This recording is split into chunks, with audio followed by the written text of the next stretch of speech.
Vanguard published a study in 2022 tracking investor returns across portfolios of different sizes. The finding that didn't make headlines was this: investors with portfolios above $500,000 consistently underperformed investors with smaller portfolios, not because the market treated them differently, because they treated their portfolios differently. Most people assume that more money means more room for sophisticated strategy, more products, more advisors, more active management. That assumption feels logical. It also costs, on average, between $300,000 and over $1 million across a 20-year horizon, depending on how aggressively it gets applied. So what is it about crossing that $500,000 mark that turns good financial instincts into expensive ones? That's the mechanism this video is about, because the shift doesn't announce itself. Your statements don't flag it. No advisor sends a warning. The same behaviors that compounded in your favor during the accumulation phase begin generating friction, quietly, consistently, in every market condition. The drag compounds just like growth does. It just moves in the opposite direction. My name is Alex, and if you've ever felt like your portfolio should be further along than it is, given everything you've done right, stay with this, because the math changes at $500,000 in ways nobody explicitly tells you about. I'm going to show you where the friction enters the system and exactly how much it costs when left unchecked. Once you understand how your own discipline becomes the liability, you'll look at every financial decision differently. Not with more caution, but with more precision. The investors who figure this out stop trying to go faster. They start asking, what's creating drag? And that question leads directly to the first thing that changes when serious money starts moving: the physics of the vessel itself. Here's something that took researchers decades to properly measure, but that experienced investors seem to understand almost instinctively once they've lived it. The strategies that build a portfolio are not the same strategies that protect one. Not even close. And the gap between those two modes isn't a matter of preference or risk tolerance. It's a matter of physics. Think about what it actually takes to get from $0 to $500,000. You had to be aggressive. You had to save hard, probably harder than you felt comfortable. You had to stay invested during pullbacks that made your stomach drop. You had to make decisions quickly, move capital around, chase better returns when they appeared, and have enough conviction to hold positions when everything in the news told you to sell. That was the right way to play it. That approach genuinely worked. But here's where it gets strange. Every single one of those instincts, the aggression, the active management, the willingness to move fast, starts working against you once the portfolio reaches a certain mass. The skills that earned the speedboat no longer suit the vessel you're now commanding. The speedboat worked because your gains came primarily from what you did: your savings rate, your fund selection, your timing, your decisions. At $50,000, a great year could mean adding 20 or 30%. At $500,000, the math has fundamentally shifted. Your gains now come primarily from what you don't do, from staying the course, keeping costs low, and avoiding the kind of reactive decisions that felt productive at a smaller scale, but generate serious drag at a larger scale. A Morningstar study currently tracking long-term investor behavior found that the average investor underperforms their own funds by roughly 2.5% annually, not because they picked bad funds, because they kept touching them. They moved in and out at the wrong moments, chased performance, and rebalanced based on anxiety rather than logic. At $50,000, 2.5% is $1,250 a year. Uncomfortable, but survivable. At $500,000, that same 2.5% drag is $12,500 every single year from the same behavior. The behavior didn't get worse. The portfolio just got heavier. This is what cargo ships understand that speedboats don't. A cargo ship moving a serious weight across open water doesn't win by accelerating. It wins by eliminating friction.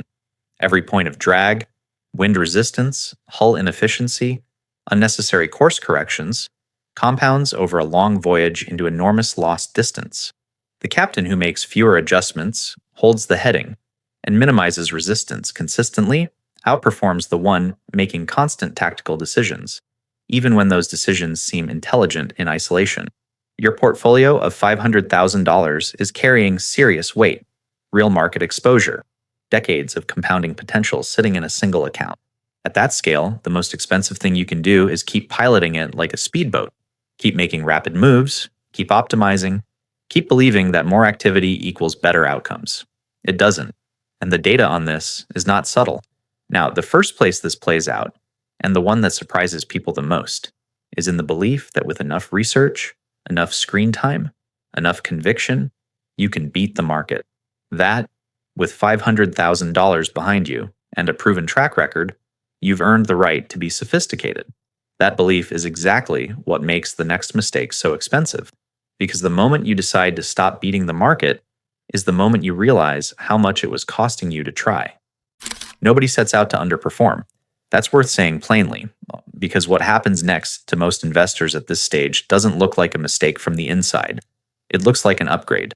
Meet James. He's a 43-year-old civil engineer who spent the better part of a decade doing everything right: consistent contributions, low-cost index funds, automatic reinvestment, and no panic selling during downturns. He built his portfolio from roughly $60,000 to just over $500,000, using what he'd be the first to admit was a boring strategy. No stock tips, no sector bets, just steady, disciplined accumulation. Then something shifted. It wasn't a bad experience that changed his behavior. It was a good one. He'd watched his portfolio grow for years, survived 2 significant market corrections without flinching, and started to feel like he genuinely understood how this worked. And that feeling, that earned confidence, is exactly where the expensive part begins. James started stock picking. He opened a separate brokerage account for what he called his active sleeve, about 20% of the portfolio. He started rotating between sectors based on earnings reports and macroeconomic trends he followed closely. He moved into 2 actively managed funds because a colleague whose opinion he respected had done well with them. Each decision felt considered.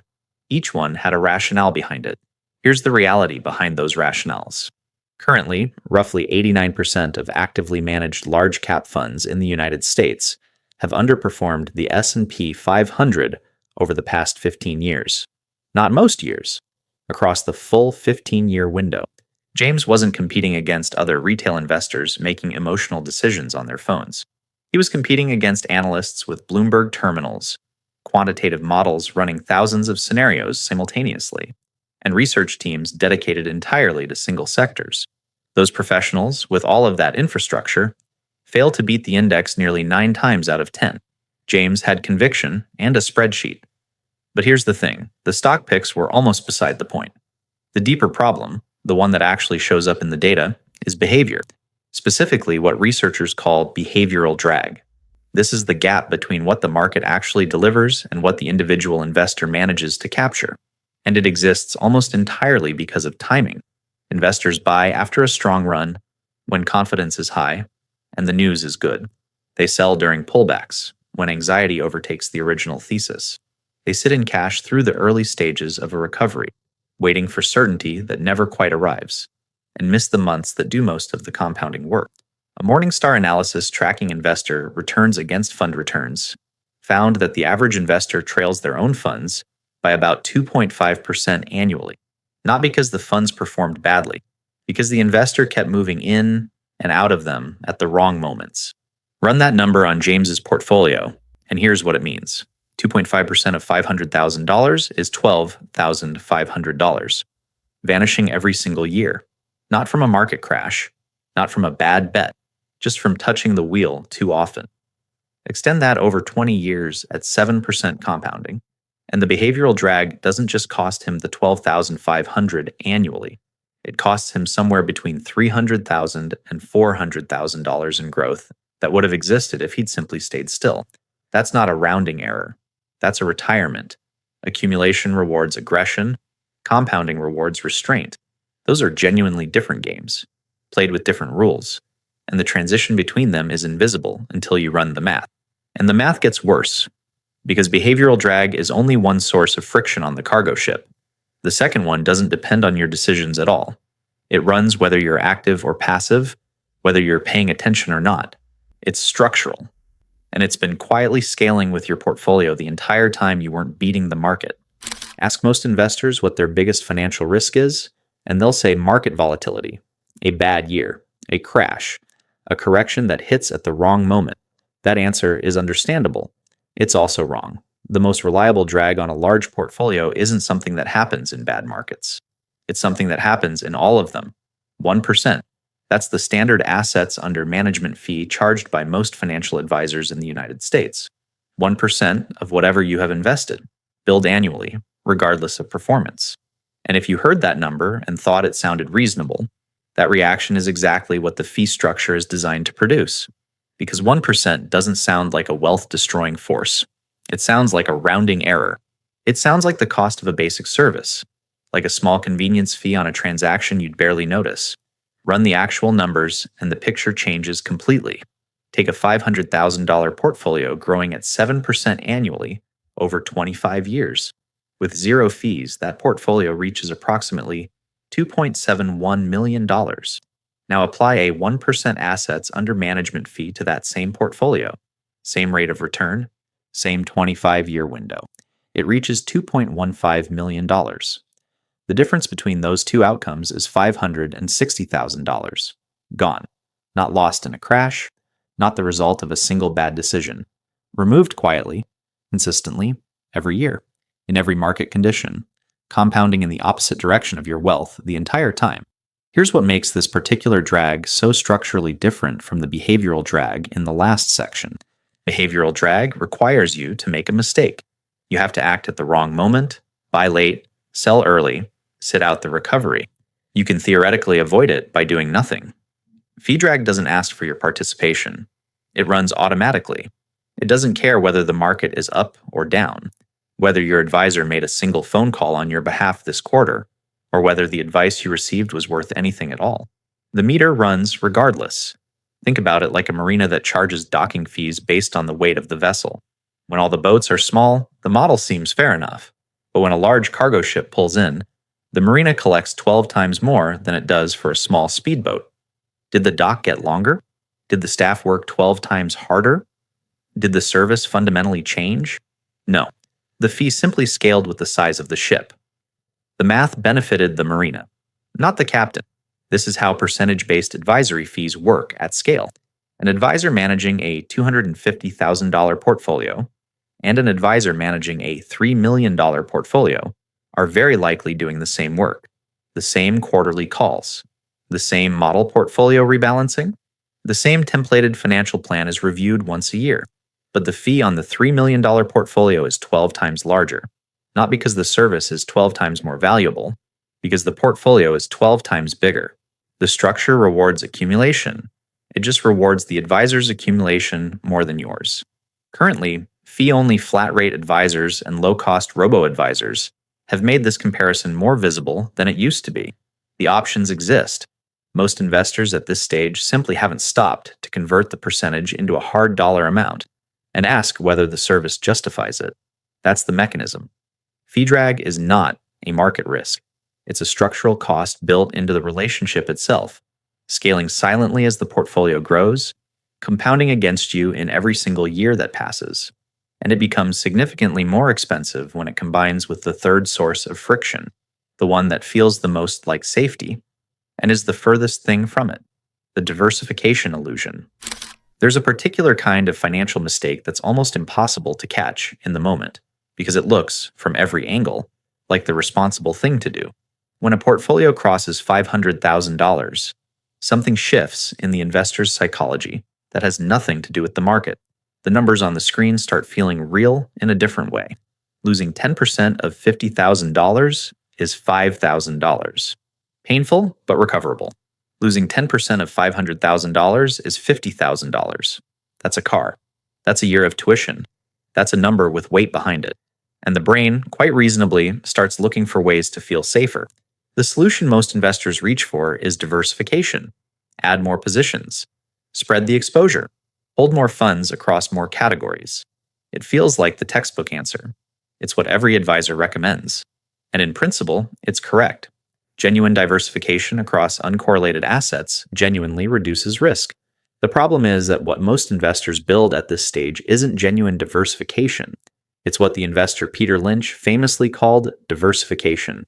More positions, more complexity, more fees, and underneath all of it, the same underlying assets bought repeatedly in different packaging. Consider a pharmacist named Kevin. He's 47, meticulous by nature, and deeply uncomfortable with the idea of concentration risk now that his portfolio has real size. So he builds what feels like a comprehensive structure: a large cap index fund, a technology ETF, a dividend growth fund, a growth-oriented actively managed fund, a momentum factor fund, 17 positions in total spread across 4 different brokerage accounts he's accumulated over the years.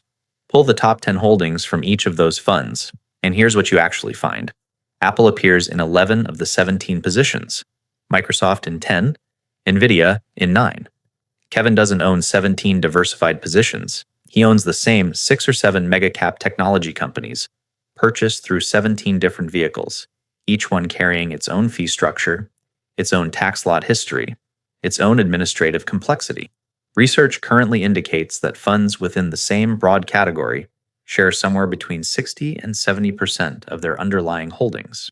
That overlap isn't a flaw in any individual fund. It's a structural feature of how large cap investing works. The biggest companies dominate every index-adjacent product because they dominate the indices themselves. Adding more funds in the same category doesn't reduce your exposure to those companies. It multiplies the cost of owning them.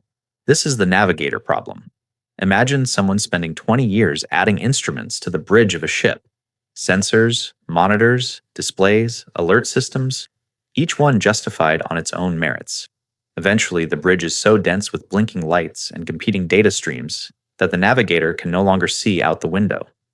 Every tool was added in the name of better information. Together, they produced confusion. The complexity designed to create clarity became the obstacle to it. Kevin's 17-position portfolio works exactly the same way. He spends more time managing it, pays more in aggregate fees, generates more taxable events through rebalancing, and carries more administrative weight, all while holding essentially the same concentrated exposure he was trying to avoid in the first place. And here's the part that doesn't get mentioned enough. When Kevin eventually decides to clean this up, and at some point most investors in this situation do, unwinding 17 overlapping positions across 4 accounts doesn't just take time. It triggers capital gains on every single lot that has appreciated. The portfolio was expensive to build in the wrong direction. It's even more expensive to correct. Remember that cost when we get to the real cost of action, because Sandra paid it in full. Every mistake covered so far has one thing in common. Each one felt, at the moment it was made, like the right call. That's not a small detail. It's the whole problem. Because the investors who blow past $500,000 and start generating serious friction aren't reckless people making obviously bad decisions. They're disciplined, informed, successful people making defensible ones. And defensible decisions are the hardest kind to catch, because they come with reasons, good reasons, reasons that hold up in conversation, reasons that sound responsible, reasons that an advisor will nod along to without pushing back. Meet Sandra. She's a 52-year-old hospital administrator who spent 18 years building her portfolio from nothing to just over $500,000 through a strategy so boring, she was almost embarrassed to describe it at dinner parties.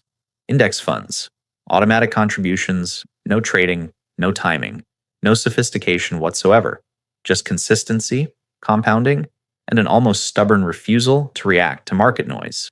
At 47, she decided it was time to be more intentional. She started actively trading 20% of her portfolio, not gambling, researching, reading earnings reports, following sector trends, and making considered moves based on information she genuinely spent time analyzing. She hired a financial advisor charging 1% of assets under management because she felt that at this level, professional guidance was simply prudent, and she added 11 new positions to her existing holdings to make sure she was fully covered across market conditions. Every single one of those decisions had a rational argument behind it. Not one of them was impulsive. Here's the math on those 3 defensible choices, run over a 20-year horizon.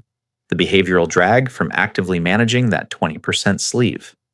At 2.5% annual underperformance on the active portion, compounding over 2 decades on a growing base. The cost lands at approximately $800,000 in foregone growth. That's the number from Section 2. Now applied to Sandra's actual situation. She didn't lose $800,000, she simply never received it. The market generated returns she wasn't positioned to capture because she kept adjusting her position. The fee drag from the 1% advisor.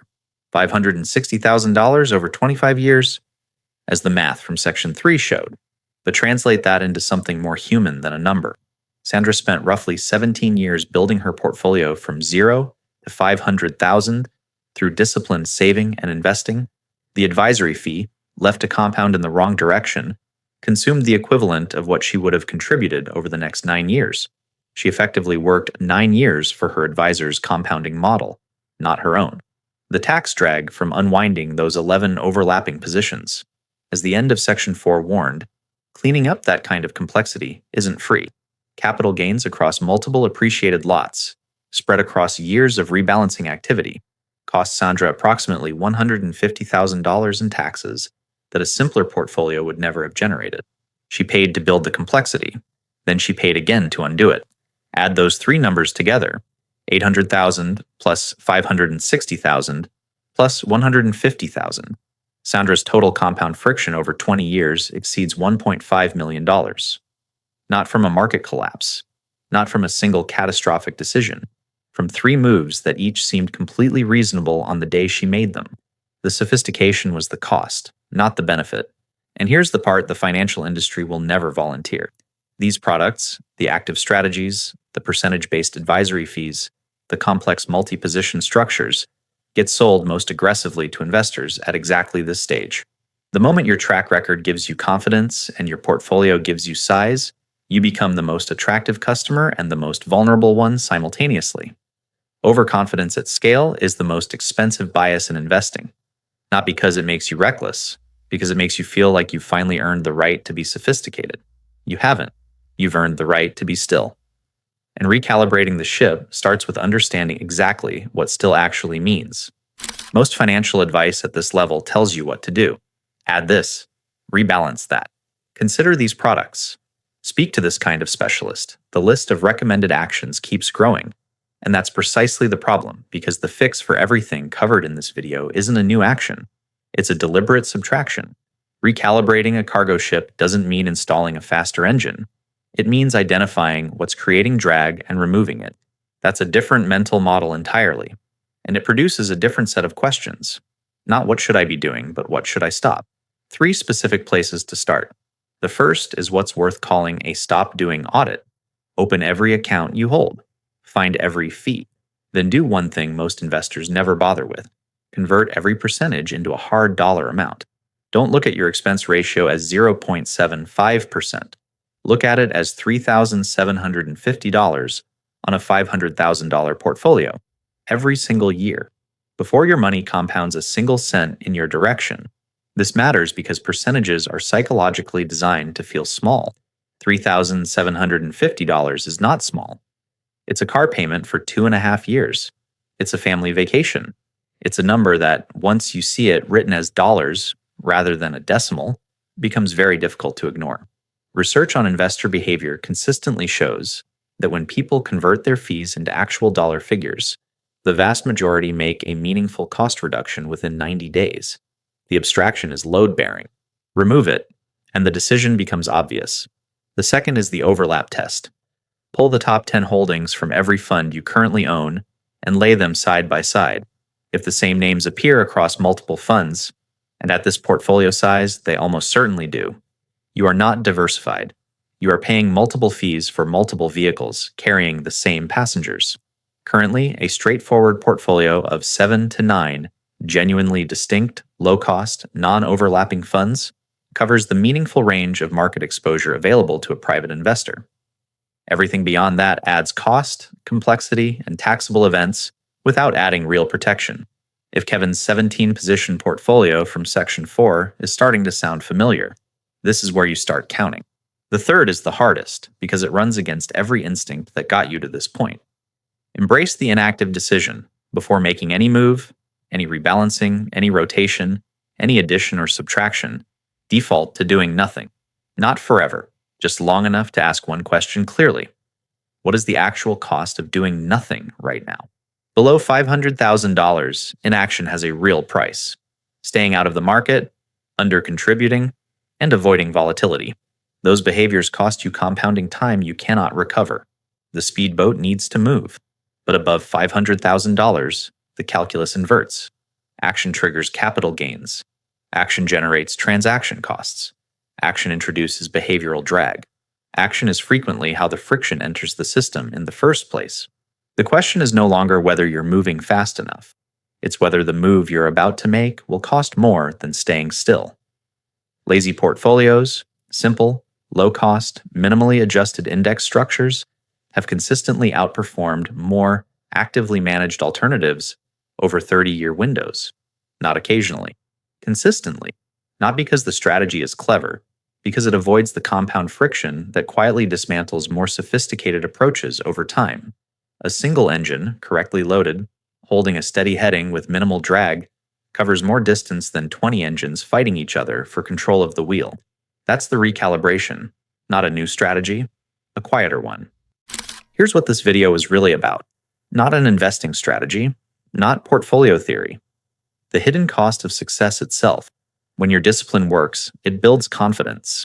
And confidence, past a certain threshold, starts making decisions your original strategy never would have made. The pattern is consistent. Behavioral drag bleeds returns from investors who earned the right to feel informed. Fee structures scale silently against portfolios that grew too large to notice the damage. Complexity accumulates in the name of safety and ends up creating the exact exposure it was meant to prevent. None of it announces itself. That's the mechanism. So the next time you feel the urge to optimize something that's already working, pause long enough to ask what the optimization actually costs. Look at your fees as dollars, not percentages. Check your holdings for overlap before adding anything new, and treat inaction as a legitimate decision rather than a failure of attention. The question worth sitting with now is this: if the habits that build wealth eventually work against it, what does that transition look like inside a tax-advantaged account, where the rules around withdrawal, contribution, and compounding all change at once? If that question stays with you, you're already thinking about this the right way.